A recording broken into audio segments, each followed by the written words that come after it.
Assalamu alaikum class. My name is Dr. Ghulam Mustafa and I'm here your professor of agriculture economics Econ 4140 from University of Education Lower Mall campus Lahore. Class आज हम एक बड़ा important topic जो है वो पढ़ेंगे, वो है agriculture and industrial development debate.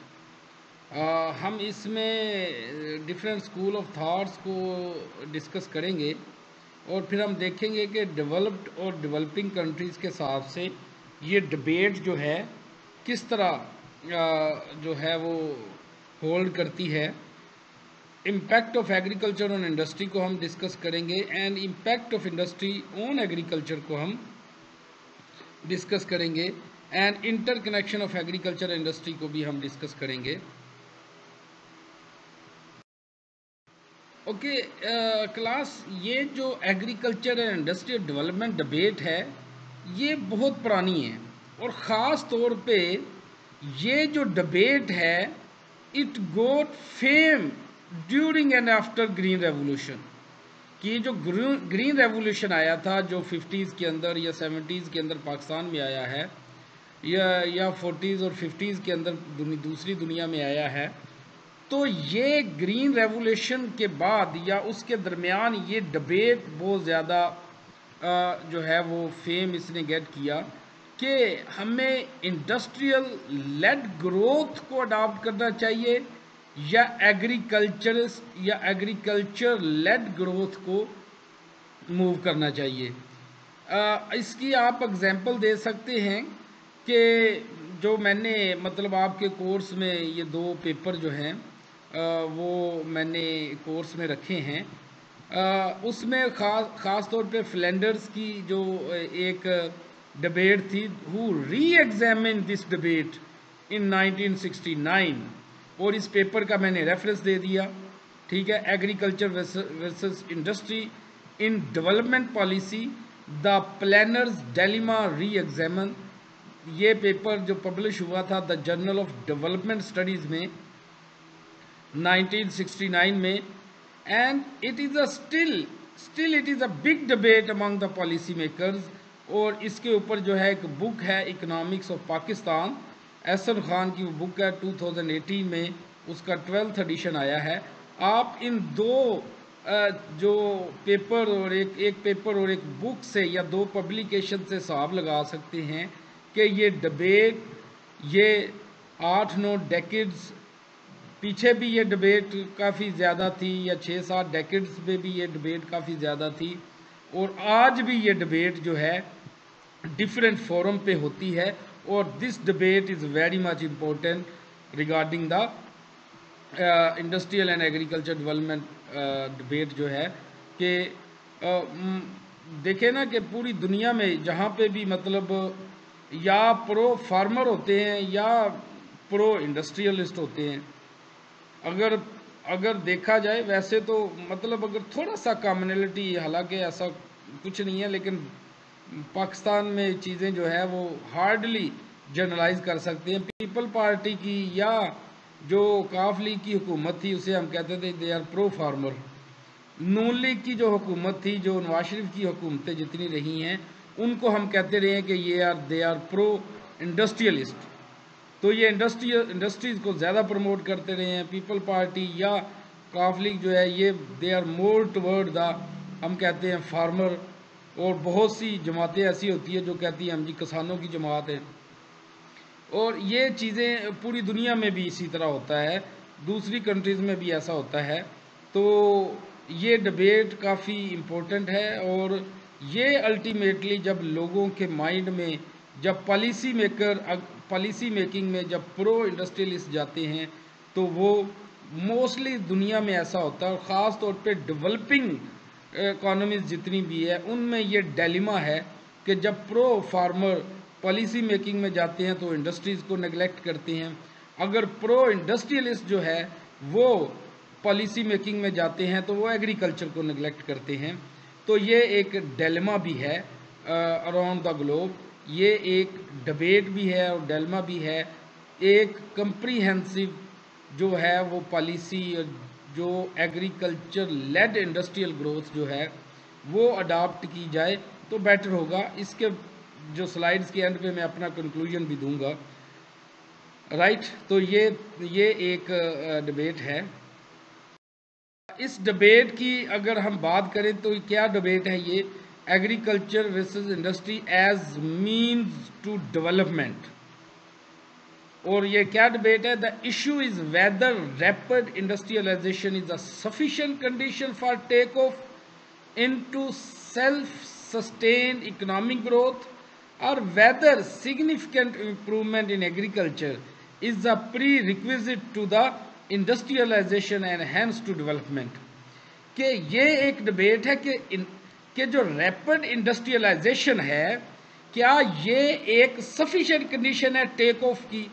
मतलब आपने मैक्रो इकोनॉमिक्स पढ़ी होगी तो उसमें ये होता है कि एक पोजीशन एक ऐसी आती है किसी भी कंट्री की जो टेक ऑफ पोजीशन होती है। अगर कोई कंट्री उसमें अगर उसको बिग पुश मिल जाए, अगर वो टेक ऑफ कर जाए तो क्या वो जो रैपिड इंडस्ट्रियलाइजेशन है वो सेल्फ सस्टेन इकोनॉमिक ग्रोथ की तरफ मूव कर जाती है। यानी कि अगर ये टेक ऑफ कर जाए, रैपिड इंडस्ट्रियलाइजेशन अगर ये टेक ऑफ कर जाए तो ये एक सस्टेनेबल डेवलपमेंट की तरफ मूव कर जाती है। लेकिन दूसरी तरफ जो है, दूसरा जो एंड है वो ये है कि whether significant improvement in agriculture के एक तो ये है कि डायरेक्ट जो है वो इंडस्ट्रियलाइजेशन शुरू कर दी जाए और डायरेक्ट इंडस्ट्रियलाइजेशन शुरू कर दी जाए जो कि ultimately self sustain economic growth या सस्टेनेबल डेवलपमेंट की तरफ मूव कर जाएगा।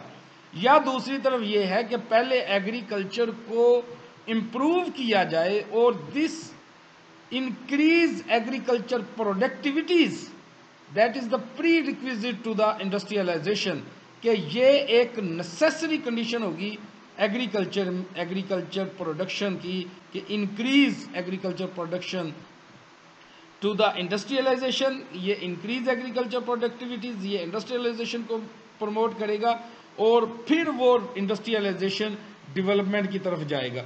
तो ये दो पाथ है कि एक पाथ में जो प्रो इंडस्ट्रियलिस्ट है, जो प्रो इंडस्ट्रियलिस्ट कहते हैं कि हम रैपिड इंडस्ट्रियलाइजेशन स्टार्ट करें जिससे टेक ऑफ आए और हम सस्टेनेबल डेवलपमेंट की तरफ मूव कर जाएंगे।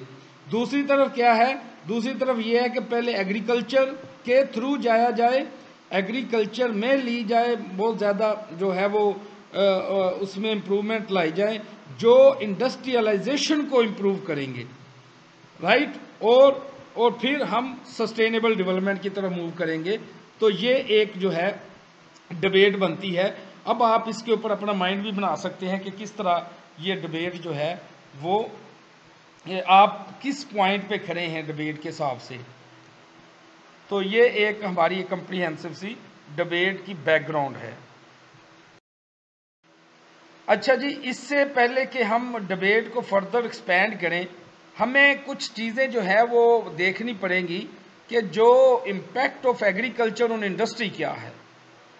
ये एक चीज़ जो है उससे आप को फेमिलियर होना पड़ेगा कि ये एग्रीकल्चर का इंडस्ट्री के ऊपर क्या इम्पैक्ट है।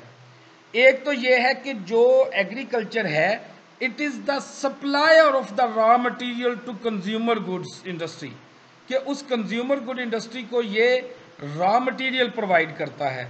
मतलब काटन है, जूट है, दूसरी चीज़ें हैं। मेरे लिए एक टेक्सटाइल इंडस्ट्री क्लॉथ बना रही है तो टेक्सटाइल इंडस्ट्री की इनपुट्स क्या है, एग्रीकल्चर है। राइट, कॉटन है, जूट है।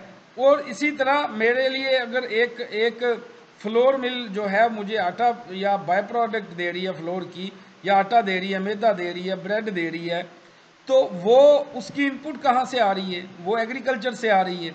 तो ज़्यादातर जो कंज्यूमर इंडस्ट्रीज हैं वो जो रॉ मटेरियल लेती है वो एग्रीकल्चर से लेती है। एक तो पॉइंट ये हो गया।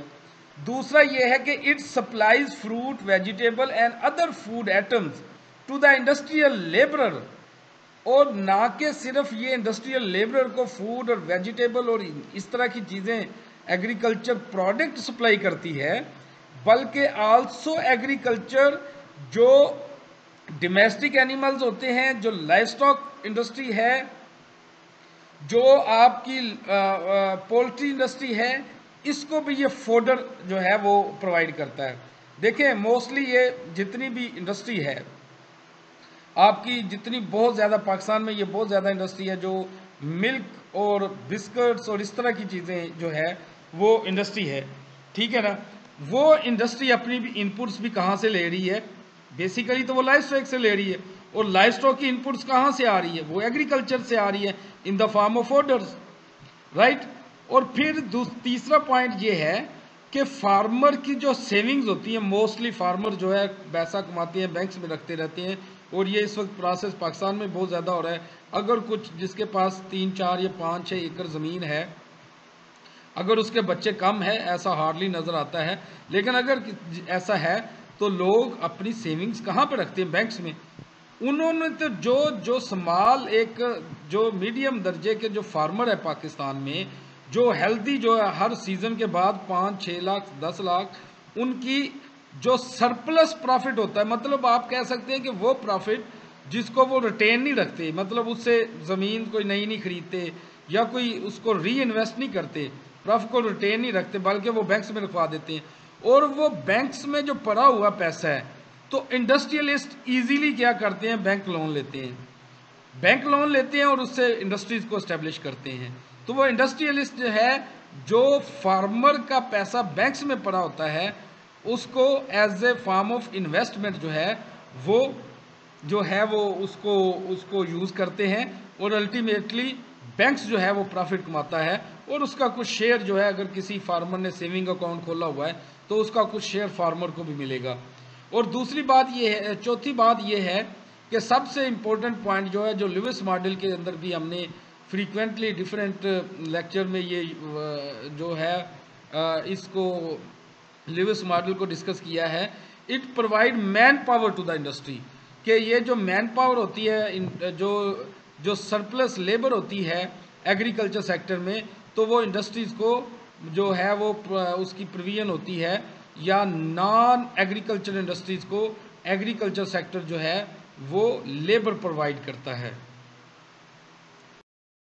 इसके बाद अगर और हम देखें, पांचवा point, impact of agriculture on industry, the most of the agricultural income is use to purchase industrial goods like mobile, laptop, bike, cars and other home appliance, कि जो फार्मर की सेविंग्स होती हैं, जो इनकम्स होती हैं, जो एग्रीकल्चर इनकम्स होती हैं, तो इन द फॉर्म ऑफ, मतलब अगर उससे क्या है, ट्रैक्टर खरीदे जाते हैं, उससे बाइक्स खरीदी जाती हैं, कार्स खरीदी जाती हैं, अदर एम्प्लायंसेस भी, जो एग्रीकल्चर जो इंडस्ट्रियल सेक्टर की प्रोडक्ट है उसको वहाँ से ये परचेज की जाती है। तो ये भी एक किस्म का इम्पैक्ट है एग्रीकल्चरल इंडस्ट्री। और छठा पॉइंट ये है कि agriculture sector increases the demand for fertiliser, pesticide, tractor, harvester and tubewell, कि ये जो एग्रीकल्चर सेक्टर है इसमें फर्टिलाइजर की बहुत ज़्यादा डिमांड होती है, पेस्टिसाइड्स की बहुत ज़्यादा डिमांड, ट्रैक्टर्स बहुत ज़्यादा डिमांड, हार्वेस्टर, ट्यूबवेल की खास तौर पे, और एग्रीकल्चर कितनी ही मशीनरीज हैं, और बहुत सी यूनिवर्सिटीज़ तो एग्रीकल्चर इंजीनियरिंग की डिग्री करवा रही हैं, कि स्मॉल स्केल जो है मशीनरी से लेकर लार्ज मशीनरी जो है प्रोड्यूस की जा रही है। और फार्मर्स की बहुत सी ऐसी इनपुट्स हैं जो मतलब जिनकी बहुत ज़्यादा डिमांड है, so that demand is fulfilled by the industrial sector. तो उस डिमांड की वजह से इंडस्ट्रियल सेक्टर के अंदर chemical, mechanical and hydrological industries बहुत ज़्यादा बूस्टअप करती है। ट्रैक्टर की इंडस्ट्री, मैकेनिक्स उससे बहुत ज़्यादा जो है, जो ट्रैक्टर्स की रिपेयरिंग और मेंटेनेंस करते हैं, वो बहुत ज़्यादा, वो इंडस्ट्री बहुत ज़्यादा बूस्टअप करती है। पेस्टिसाइड्स की बहुत ज़्यादा सीड्स की बहुत ज़्यादा कंपनीज हैं, फर्टिलाइजर की बहुत ज़्यादा कंपनीज हैं, जो ये एग्रीकल्चर की डिमांड होने की वजह से बहुत ज़्यादा बूस्टअप करती है। इसी तरह बहुत से रिसर्च एंड डेवलपमेंट अदारे हैं जो उनके लिए सीड्स और फर्टिलाइजर और मतलब लेटेस्ट टेक्नोलॉजी उनके लिए बनाते रहते हैं, ठीक है। और वो लेटेस्ट से स्मॉल से ख़ास तौर पे इस वक्त पाकिस्तान में, क्योंकि लैंड साइज़ बहुत ज़्यादा सुकड़ता जा रहा है, लैंड साइज़ बहुत ज़्यादा, लैंड होल्डिंग बहुत ज़्यादा कम होती जा रही है, क्योंकि इनहेरिटेंस में एक बंदे के पास 25 एकड़ है, 5 बच्चे हैं उसके, 5-5 एकड़ आ गई। और आगे भी देखा जाए तो ये तो हमने अपनी ज़िंदगियों में देख लिया है, वो एक मुरब्बा जब दूसरी नस्ल को गया तो वो 2-2 किले आ गए, 2-2 एकड़ जो है वो ज़मीन उनके पास रह जाती है। तो वो 2-2 एकड़ के लिए मतलब इस तरह की ज़मीन, स्कैटर्ड लैंड बहुत ज़्यादा होती जा रही है। तो इसलिए बहुत ज़्यादा जो इंडस्ट्रियल सेक्टर्स हैं वो स्मॉल स्केल के लिए छोटे ट्रैक्टर, छोटी मशीनरी, हाथ से चलने वाली मशीनरी और इस तरह की बहुत सी जो है हार्वेस्टिंग के लिए, प्लॉइंग के लिए, ठीक है ना, ये इस तरह की मशीनरी बहुत ज़्यादा डेवलप की जा रही है। तो ये भी एक बहुत बड़ा आप कह सकते हैं कि इम्पैक्ट ऑफ एग्रीकल्चर और इंडस्ट्री के ऊपर है।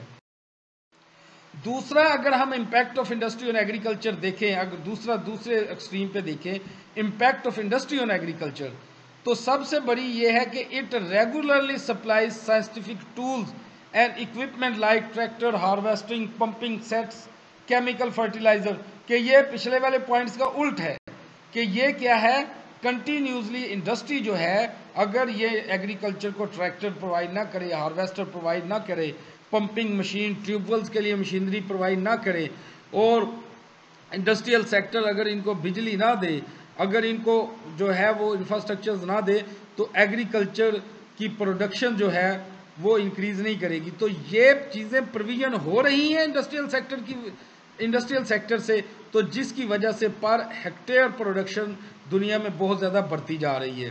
पहले फार्मर जो होते थे वो ट्रेडिशनल एक बुल से या इस तरह की बैलों की जोड़ी से हार्वेस्टिंग जो प्लोइंग वगैरह और ज़मीन की तैयारी करते थे, तो 1 एकड़ के ऊपर 2 दिन लग जाते थे, 3 दिन लग जाते थे। अब क्या है, ट्रैक्टर है, 1 घंटे में वो ज़मीन को प्रिपेयर किया, सोइंग किया, 2-3 घंटे में वो जो है वो फसल जो है उसके लिए जितनी भी चीज़ें हैं वो जो लैंड की प्रिपरेशन हो गई 1-2 घंटे से, जो पहले जो है वो बुल से 2-3 दिन लगते थे। तो इसकी वजह से जो इंडस्ट्रियल सेक्टर एग्रीकल्चर सेक्टर को ये लेटेस्ट टेक्नोलॉजी देता है, इससे एग्रीकल्चर सेक्टर की पर हेक्टेयर प्रोडक्शन जो है बहुत ज़्यादा बढ़ गई। तो ये भी एक impact of industry in agriculture that is very much important. To increase the market for finished agriculture goods, some infrastructure development like roads, railway, storage, communication are very essential. कि in this connection industry plays a vital role. ये मतलब जो rural economies हैं, rural areas में जो farm से लेकर markets तक इंफ्रास्ट्रक्चर्स हैं, ये सारा कौन प्रोवाइड करता है? इंडस्ट्री प्रोवाइड करती है। और फिर पिकिंग के लिए फिर जो लेटेस्ट कम्युनिकेशन वेज हैं, ठीक है, ट्रॉली है, ट्रैक्टर है, रेलवे है, रोड्स हैं, और स्टोरेज फैसिलिटी बहुत ज़्यादा दे रही है जो इंडस्ट्रियल सेक्टर। आज बहुत से इंडस्ट्रियल सेक्टर्स वालों ने अपने स्टोरेज हाउसेज बनाए हुए हैं जो एग्रीकल्चर कमोडिटीज़ को ज़्यादा देर तक ड्यूरेबल बनाते हैं, प्रेशेबल प्रोडक्ट्स को ज़्यादा अरसे तक यूज़ किया जा सकता है। तो ये सारी चीज़ें इंडस्ट्री प्रोवाइड कर रही है। कूल स्टोरेज है बहुत ज़्यादा मंडियों के अंदर। इसलिए जो फार्मर की जो ये इंडस्ट्री है जिसने फार्मर और कंज्यूमर के दरमियान का फासला बहुत कम कर दिया और जिससे फार्मर का जो शेयर इन प्रॉफिट इंक्रीज किया, तो ये भी एक बहुत बड़ा इंडस्ट्री का एग्रीकल्चर के ऊपर इम्पैक्ट है। उसके बाद देखा जाए impact of industry on agriculture, एक और पॉइंट अगर हम डिस्कस करें तो वो आपके पास आता है, industry provide huge employment opportunities and therefore help to absorb all the surplus labor or population in our agriculture. This lead to more industrial development. कि जितनी भी सरप्लस पॉपुलेशन होती है, जितनी भी इंडस्ट्रियल पॉपुलेशन, जितनी भी हमारे पास लेबर होती है एग्रीकल्चर सेक्टर में, तो वो किस में उसकी खपत हो जाती है? उसकी खपत इंडस्ट्री सेक्टर में इजीली हो जाती है। उसकी वजह से होता क्या है? तो therefore have to absorb all the surplus labor in our agriculture. Industry provide huge employment opportunities and therefore help to absorb all the surplus labour in our agriculture, कि जो एग्रीकल्चर की एक्टिविटीज़ बहुत ज़्यादा इंक्रीज होती जा रही हैं। तो इससे क्या हुआ, जैसे सीड कंपनी बन गई, फर्टिलाइज़र कंपनी बन गई, अब बहुत से आपको सेलमैन मिलेंगे जो मतलब फर्टिलाइज़र या सीड्स या ख़ास तौर पे पेस्टिसाइड फार्मर के पास जाते हैं कि ये जो चीज़ें जो है वो हमारी परचेज़ कर लें। तो वो एग्रीकल्चर में एम्प्लॉयमेंट जनरेशन भी इंडस्ट्री बहुत ज़्यादा करती है, और इस वजह से जब एग्रीकल्चर प्रोडक्शन इंक्रीज करती है, this leads to more industrial development. आगे क्या है, industrial sector demands raw material from agriculture sector, industrial sector increases the value of agriculture raw material. तो ये मतलब उसके उल्टी हो गया जो पीछे हमने पढ़ा था कि ये जो एग्रीकल्चर की जो इनपुट्स है, तो मतलब इंडस्ट्रियल सेक्टर की डिमांड है वो एग्रीकल्चर प्रोवाइड कर रहा है। तो ये भी एक किस्म का, अगर इंडस्ट्री सेक्टर ना हो तो एग्रीकल्चर की बहुत ज़्यादा फार्मर जो है वो सबसिस्टेंस फार्मर बन जाए। ठीक है, तो ये भी एक किस्म की इंपॉर्टेंस है इंडस्ट्रियल सेक्टर की। उसके बाद industry sector provide modern facilities of agriculture sector and converting the agriculture into agri industry. तो ये एक इंडस्ट्रियल सेक्टर की ही जो इम्पोर्टेंस है, या इंडस्ट्रियल सेक्टर के ही बदौलत जो है ये हमारा एग्रीकल्चर सेक्टर है, ये मोर सोफिस्टिकेटेड एग्री बिजनेस इंडस्ट्री जो है वो बन गई है, जिसकी वजह से ये हुआ कि जो हमारा क्या कहते हैं कि एक एग्रो बेस्ड इंडस्ट्री और इंडस्ट्रियल, और बहुत सी आप यूनिवर्सिटीज़ में भी देखेंगे degree agri business management, agricultural economics, agri marketing, agricultural marketing की बहुत ज़्यादा डिग्रीज हो रही हैं। तो ये चीज़ें क्या शो करती हैं कि इंडस्ट्री सेक्टर ने एग्रीकल्चर सेक्टर को बहुत हद तक जो है वो सोफिस्टिकेट कर दिया है, और इसको एक एग्री इंडस्ट्री या एग्रीकल्चर को भी एक इंडस्ट्री का दर्जा दे दिया है। तो ये एक किस्म का इम्पैक्ट है जो है वो इंडस्ट्री का ऑन एग्रीकल्चर सेक्टर के ऊपर। Very much class, this is all about this lecture. इस वीक का ये दूसरा लेक्चर है जिसमें हमने एक एग्रीकल्चर वर्सेस इंडस्ट्रियल डिबेट का आगाज़ किया है।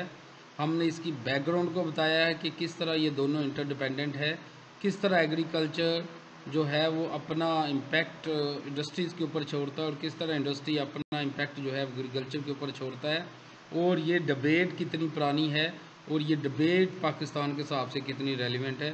Thank you very much. Please stay away from corona, wash your hand frequently, and thank you very much. अल्लाह हाफिज़।